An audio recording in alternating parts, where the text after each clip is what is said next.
Assalamualaikum warahmatullahi wabarakatuh. Hai para pecinta channel berita11.id. Kembali berjumpa dengan saya Heri Rambang dalam acara ngobrol santai dengan para tokoh. Pada episode ini kita akan ngobrol santai dengan seorang pegiat dongeng Sumatera Selatan. Beliau adalah Ibu Rahmawati SPD. Ya. Selamat siang Ibu. Selamat siang. Selamat datang di channel kami berita11.id. Bu, dalam kegiatan ini mungkin Ibu adalah salah satu pedongeng yang di Sumatera Selatan yang boleh dikatakan selama ini kan orang tidak pernah mendengar atau tidak perlu tahu apa itu si dongeng dan apa itu kegiatan yang dongeng sudah lakukan di Sumatera Selatan. Pada awalnya kenapa Bu Ibu tertarik sebagai pedongeng? Kan dongeng itu kan suatu pekerjaan yang boleh dikatakan banyak hayalannya gitu Bu ya. Dalam arti itu ya. Iya. Kok ketertarikan Ibu sebagai pedongeng itu dari mana gitu Bu? Sebenarnya ketertarikan saya untuk mendongeng itu dari kecil, ya karena hobi membaca. Dari kecil cerita-cerita dari suatu majalah anak, kemudian cerita itu saya ceritakan lagi dengan teman-teman saya waktu itu SD. Nah mulai dari situ memang saya tuh senang bercerita, apa yang saya baca saya ceritakan lagi ke orang-orang. Nah terus sampai saya mengajar pun sekarang ini masih senang untuk bercerita. Jadi hobi ya. Oke, para pecinta channel berita 11.id, sebelum kita lanjutkan ngobrol santai ini, pada para pecinta channel berita 11.id silakan di subscribe dan like dan share channel kita ini agar kita bisa bertemu di kegiatan ngobrol santai di episode yang akan datang. Baiklah Bu, tadi Ya. Ibu cerita pesan dongeng itu adalah dari kecil ya. Iya. Sekarang ini bagaimana Bu Ibu menemukan alur ceritanya, sebuah cerita itu bisa jadikan suatu dongeng Bu, sehingga anak-anak itu boleh katakan tertarik ya apa yang kalau mungkin zaman kita sekolah dulu ada cerita kancil. Iya, Bapak senangnya cerita apa? Ya seperti kayak kancil dan buaya Oh, gitu. Kancil dan buaya. Gimana Ibu mencari alur cerita itu sehingga dongeng tersebut bisa menghipnotis daripada penonton? Ya, kalau khususnya untuk anak-anak, saya pilih alurnya itu yang dekat dengan dunia mereka, sehingga mereka tertarik. Jadi saya menghindari alur yang kekerasan, terus yang romance ya, saya hindari.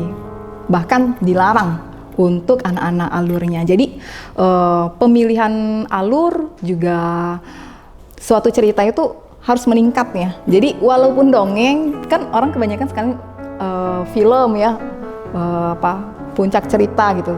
Di dongeng juga ada alurnya. Jadi mengawali dongeng dengan bisa ice breaking, kemudian dengan santai, kemudian klimaksnya ada gitu. Klimaksnya inilah yang menentukan anak itu memilih nih gitu kan, mau berbuat jahat atau mau berbuat baik. Nah gitu, nanti harus ada penyelesaiannya. Sementara Iya. kan kalau dongeng itu kan masih konotasinya kan masih jadul itu. Iya. Sementara kita sudah di era digital, malah dengan kaum milenial. Apakah dongeng ini masih mereka minati Bu sebagai suatu kegiatan yang membawa mereka yang tadinya seperti menghayal gitu? Iya, memang kan kalau dongeng ini cerita buatan ya, cerita fiksi. Masih sangat diminati anak-anak. Cuman kitanya saja nih sebagai penceritanya ini, yang sebagai penuturnya ini harus mengemasnya. Jadi cerita rakyat pun masih bisa eksis gitu. Asalkan kita si penuturnya bisa membawakannya dengan baik. Bagaimana bisa diminati oleh anak walaupun itu cerita rakyat. Iya. Tadi Ibu kan salah satu penggiat dongeng Sumatera Selatan. Kalau Sumatera Selatan sendiri memiliki enggak dongeng atau tokoh yang didongengkan sehingga anak-anak itu bisa menggali bahwa ini ceritanya begini, atau mungkin banyak cerita-cerita yang zaman dulu seperti kayak Sepait Lidah, kemudian cerita yang lain. Ini bisa enggak dijadikan dongeng sehingga anak-anak itu ini bisa. Kita ambil dari nilai kepahlawanannya. Misalnya Sultan Badarudin, kemudian ada kemarin itu siswa kita menyampaikan dalam lomba bahkan sampai tingkat nasional, dia tahapannya Pangeran Natadiraja. Itu saya temukan ceritanya di Balai Bahasa. Jadi saya juga sering main ya, sering berkomunikasi dengan orang-orang di Balai Bahasa itu. Di sana saya banyak ya beberapa menemukan cerita-cerita rakyat di Sumatera Selatan ini. Ternyata banyak yang belum kita ketahui gitu. Di samping kan orang Sipet Lidah kata Bapak tadi, kemudian Pulau Kemarau, Ratu Bagus Kuning ya. Itu kita ambil nilai-nilai kepahlawanannya. Kalau untuk di Kota Palembang sendiri ada nggak dijadikan ikon untuk misalnya Ibu pada saat mendongeng, ikon apa yang biasanya disampaikan ke para penonton, nah kalau istilahnya atau para pendengarnya gitu Bu? Ikonnya itu ini ya, karena kalau Jembatan Ampera kan ini ya cerita rakyatnya bukan ya, jadi asal mula pempek kayak gitu. Saya pernah juga bercerita tentang apa ya, saya bawa nih ciri khas Palembang. Ceritanya itu si tokoh dalam cerita berjualan pempek gitu. Jadi bisa dimodifikasi dengan cerita. Kalau kami boleh tahu sudah berapa lama profesi sebagai dongeng ini yang sudah Ibu lakoni gitu sehingga Ibu kayaknya enjoy gitu kalau dengan dongeng itu seperti suatu hal yang memang benar-benar harus diangkat gitu. Iya. Kalau senang berceritanya tadi udah lama Pak ya. Nah, tapi kalau saya terjun ke masyarakat itu tahun 2016. Saya tergabung ke suatu komunitas. Dongeng Ibu ada komunitas? Ada. Komunitas apa kira-kira Bu yang ada? Kalau 2016 itu saya ikut Kampung Dongeng Sumatera Selatan. Terus ada lagi yang terbaru, baru 1 tahun lebih ini, komunitas Kampung Pintar 13 Ulu. Sama, dua-duanya saya berkegiatan di 2 komunitas itu mendongeng. Oke, kalau kembali ke dongeng tadi, iya. Apakah ada trik atau cara bagaimana sehingga cerita ini tadinya boleh tidak menarik, kemudian diolah sehingga menjadi dongeng menarik? Apakah ada triknya kira-kira? Ya, tentu saja ya, karena kan di sini yang mendengarkan cerita kita anak-anak. Jadi harus ada permainan suara, kemudian permainan gerak tubuh, ya, suara tadi olah vokal, kemudian mimik muka kita, semuanya harus bermain gitu sehingga si anak-anak tadi itu penasaran, ingin melihat, mendengarkan cerita kita. Gitu. Kalau ada trik, apakah ada teknik lagi, misalnya teknik khusus misalnya, atau memang ada pola khusus yang harus diterapkan di dalam membuat suatu dongeng? Vokal sih, olah vokal ya, yang lebih. Jadi anak-anak itu tahu nih, misalnya ada 2 tokoh. Oh ini, ternyata ada 2 tokoh karena tadi vokal kita ada 2 gitu. Kanci dan buaya ya, jadi 2 paling tidak. Ya, bukannya suara bu yang ini ya, bukan ya. Tapi ada pembedanya ya. Jadi anak-anak itu dengan mendengar, tahu ada 2 tokoh dalam cerita ini gitu. Biasa batasan yang masih bisa diajak sebagai pendengar dongeng itu umuran di kisaran umur berapa? Atau di tingkat SMA masih mau mereka mendengar? Kalau ini ya, kalau mendongeng yang fabel itu TK sampai SD ya. Tapi kalau misalnya sudah anak SMP bisa juga SMP dan SMA, tapi bukannya fabel lagi, tapi lebih ke cerita tokoh-tokoh, ya, kemudian siroh, dan juga kita membuat cerita yang lekat di kehidupan dia sehari-hari. Misalnya saya pernah menceritakan tentang ibu proses ya, bagaimana ibu itu melahirkan kayak gitu. Jadi tujuannya itu untuk mereka itu lebih menyayangi ibu mereka gitu. Jadi lebih realistis ya cerita-ceritanya. Berarti dongeng yang ibu sampaikan ini ada juga dongeng yang sifatnya dongeng yang benar-benar tokoh yang hanya tokoh bayangan. Ada dongeng memang benar-benar yang nyata tapi didongengkan gitu. Iya. Tadi bisa untuk bikin pempek. Iya. Jadi disesuaikan dengan pendengarnya juga siapa ya. Kemudian mengenai ini Bu, tadi kan kita bicara masalah bahwasanya dongeng ini ada komunitas, ada suatu tempat lah untuk berinteraksi. Kira-kira kalau di Palembang sendiri lokasinya di mana? Kampung Dongeng Sumsel itu awalnya kita ada base camp di bukit. Cuman karena kebanjiran terus, jadi kita nggak pakai lagi itu. Jadi kita sifatnya ini keliling aja gitu, keliling Palembang. Kalau misalnya kita rapat di mana gitu, di satu rumah salah satu anggota kita ya, volunteer kita di situ rapat, kemudian berkegiatannya ya ini keliling gitu. Jadi kalau seandainya belum tidak ada base camp atau Iya. kayak apa sanggarnya, Bu, untuk pendananya sendiri gimana? Harus di jalan sini. Apakah memang hal ini memang dilakukan semata-mata baru pengenalan atau memang ada rencana nanti mau bikin sanggar? Kalau sanggar itu tempat ya, komunitas sudah ada. Rencana sih ada ya, kendalanya sih masalah dana ya. Masalah dana dan Iya, tempat. masalah dana dan tempat juga. Kita tuh ingin ya komunitas kita tuh mempunyai tempat khusus gitu, yang nantinya itu cita-citanya itu bisa dikunjungi oleh anak-anak di Palembang gitu. Misalnya mereka kunjungi edukatif di sana, Jadi tapi bisa jadi sekarang ini belum wisata, ada. wisata, Iya. wisata edukasi ya. Iya, wisata edukasi anak-anak kan, mendengarkan cerita, kemudian membuat kreativitas seperti di ini ya, di daerah-daerah yang lain gitu, khususnya di daerah Jawa sudah seperti itu. Kalau kita sekarang bicara masalah tadi kan karena kekurangan pertama dana ya, sehingga tidak bisa membuat sanggar. Perhatian pemerintah sendiri khususnya di dinas pendidikan gimana, Bu? Dengan komunitas yang Ibu dan kawan-kawan bentuk ini, Bu? Kalau secara langsung kerjasama belum ada, iya belum ada. Cuman kita selalu ini ya mengajak kalau misalnya kita ada kegiatan.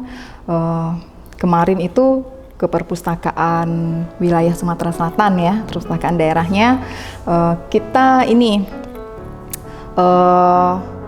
mengajak bekerjasama pendongeng-pendongeng cilik ini agar bisa diayomi gitu ya di perpustakaan gitu. Jadi sifatnya kerjasama. Kemarin kita ada kegiatan datang dari perpustakaan wilayah membawa buku gitu ya, perpustakaan keliling ke tempat kita berkegiatan kayak gitu. Karena kita kan juga belum ada ini komunitas kita belum ada perpustakaan juga ya. Iya, saya ada di daerah lain itu sudah dapat bantuan dari pemerintahnya itu perpustakaan mobile keliling gitu. Nah, kita belum ada. Jadi kemarin kita kerjasama dengan perpustakaan wilayah. Jadi ketika kita ada kegiatan kemarin ngirim gitu perpustakaan mobile kayak gitu. Kalau bicara masalah dongeng, Bu, kan Iya. Ibu kan sudah orang yang pernah dikatakan sudah berkecimpung sudah lama. Sudah prestasi apa, Bu, yang sudah diraih oleh para murid atau apa kalau yang sudah binaan-binaan ya. Iya. yang sudah sehingga ini sebagai dasar untuk sebagai pemerintah tuh bahwasanya dongeng ini membawa nama daerah, Iya. dan lomba sebagainya. Kalau untuk di Sumatera Selatan sendiri, Bu, Iya. prestasi apa yang sudah Ibu dan kawan-kawan yang ada di komunitas ini yang sudah ditorehkan atau diraih oleh Iya. Sumatera Selatan sendiri? Kalau kami sendiri pribadi, alhamdulillah sudah ini juara 1 ya, alhamdulillah meraih juara 1 pada saat lomba dongeng yang diadakan 10 provinsi. Nah, kemudian dari situ saya tidak berhenti gitu ya. Apa yang saya dapatkan, saya ingin berikan kepada orang lain. Jadi saya bina siswa saya, kebetulan saya juga guru ya di SDIT Al-Furqon Palembang. Jadi saya membina anak-anak yang mempunyai potensi di SDIT Al-Furqon ini. Alhamdulillah sudah beberapa kali anak-anak di sini memenangkan ini perlombaan, dan kemarin yang terakhir walaupun di tengah pandemi seperti ini, Karya Rasya Putri itu bisa memenangkan bertahap ya dari tingkat kota, provinsi juara 1, kemudian masuk ke nasional, alhamdulillah juara favorit 1 di tingkat nasional. Ya, kemudian Biayanya gimana?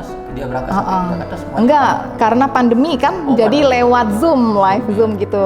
Terus kalau itu ini ya di sekolah, peran saya di sekolah. Kalau misalnya di komunitas, kami ada membina pendongeng cilik. Pendongeng cilik ini kami kemarin mengadakan pelatihannya, beberapa pendongeng cilik itu kami akan bina.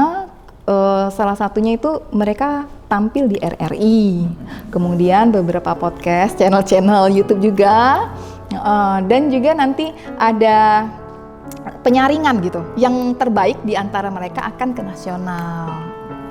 Ada kira-kira rencana, Bu, untuk Sumatera Selatan sebagai tuan rumah, Iya. sebagai pelaksana atau sebagai panitia untuk lomba dongeng nasional? Ada rencana ke sana? Rencana ke sana kita ini komunitas Kampung Dongeng. Saya di komunitas Kampung Dongeng itu kami bergeraknya itu berdasarkan ini ya, karena tidak hanya di Sumsel ya, komunitas ini juga berpusat di Jakarta, di Tangerang. Jadi program ini program pusat gitu. Jadi kita bergerak mengikuti instruksi dari komunitas Kampung Dongeng Indonesia. Ya. Ada alur yang harus ada alur ya, ada alurnya, sama seperti tadi lomba di perpustakaan nasional ya, alurnya itu mulai dari kearsipan kota, kemudian perpustakaan wilayah sampai ke perpustakaan nasional. Kira-kira Bu, pesan apa yang disampaikan kepada masyarakat Selatan kepada Palembang, sehingga ini kan suatu dongeng ini memang tadinya kan orang tidak banyak mengetahui, sehingga dongeng ini adalah suatu apa ya, menjadi profesi yang akibatnya dia bisa mengangkat adat, mungkin bisa mengangkat tokoh yang benar-benar yang tadinya kan di zaman milenial kan sudah banyak yang boleh dikatakan tidak mengetahui lagi cerita-cerita yang zaman-zaman dulu. Mungkin di sekolah sendiri kan tidak ada mungkin pendidikan yang khususnya untuk pendidikan yang khusus masalah mendongeng ini. Kira-kira pesan apa yang akan Ibu sampaikan kepada anak-anak atau kepada para anak yang sekolah SD, SMP, SMA mengenai dongeng ini? Ya, jadi yang pertama dongeng itu kita harus membaca dulu terlebih dahulu ya, karena biar literasinya itu jelas ya. Iya, jadi yang pertama membaca, kemudian jangan takut untuk bercerita mendongeng ya. Siapapun bisa, baik perempuan maupun laki-laki, anak-anak, orang dewasa, semuanya insya Allah bisa mendongeng asalkan ada tekad yang kuat, karena di dalam dongeng itu banyak sekali pesan-pesan kehidupan yang bisa kita sampaikan dengan cara yang menyenangkan, seperti itu. Kalau harapannya sendiri kepada pemerintah atau kepada dinas terkait supaya dongeng ini boleh dikatakan bisa diperhatikan, Bu. Kedepannya dongeng ini ada suatu bidang yang boleh dikatakan bisa dijadikan mungkin ekstrakurikuler di sekolah dan sebagainya. Kira pesan atau harapan apa yang akan Ibu sampaikan kepada pemerintah? Pesannya ini ya, selalu didukung ya, selalu didukung kegiatan-kegiatan yang membuat Kota Palembang ini bisa menjadi kota yang ramah anak. Iya, karena kami juga berusaha untuk itu. Salah satunya kegiatan kita yaitu mendongeng di Kambang Iwa setiap Ahad ya, setiap hari Ahad 1 bulan sekali. Nah, ini animo masyarakat itu luar biasa pada saat kita acara itu. Nah, itulah kami mengharapkan kegiatan-kegiatan seperti itu mendapatkan perhatian ya dari pemerintah ya, agar mendapatkan dukungan yang lebih ya, sehingga kami dapat mudah bergeraknya gitu. Seperti itu. Iya. Oke, mungkin ngobrol santai kita mungkin sampai di sini. Iya. Depannya mungkin dongeng ini lebih naik lagi dan juga bisa nanti suatu akan tumbuh pendongeng-pendongeng pengganti Ibu. Amin, iya. Ya nanti kita ada pendongeng cilik kan, ada penerusnya insya Allah. Ya. Oke, para pecinta channel Batas.id, tadi ngobrol santai kita dengan Ibu Rahmawati, seorang pegiat dongeng Sumatera Selatan yang sudah menceritakan panjang lebar mengenai apa sih dongeng bagi kita dan bagi anak-anak kita, yang tadinya dongeng ini kita sudah tidak mengetahui, rupanya dongeng ini di zaman milenial dan teknologi yang canggih ini juga masih ada, dan masih ada orang yang mau mengangkat dongeng ini. Salah satunya adalah Ibu Rahmawati SPD. Terima kasih. Ya, sama-sama Pak. Kesimpulannya jadi dari ngobrol santai kita ini bahwasanya apapun yang akan kita lakukan, kalau kita ada tekad untuk maju, ada tekniknya yang bisa kita kuasai, dan jangan malu kita untuk selalu belajar sehingga apa yang kita harapkan akan bisa tercapai. Mungkin ini saja ngobrol santai kita di episode ini. Saya akhiri dengan ucapan wassalamualaikum warahmatullahi wabarakatuh.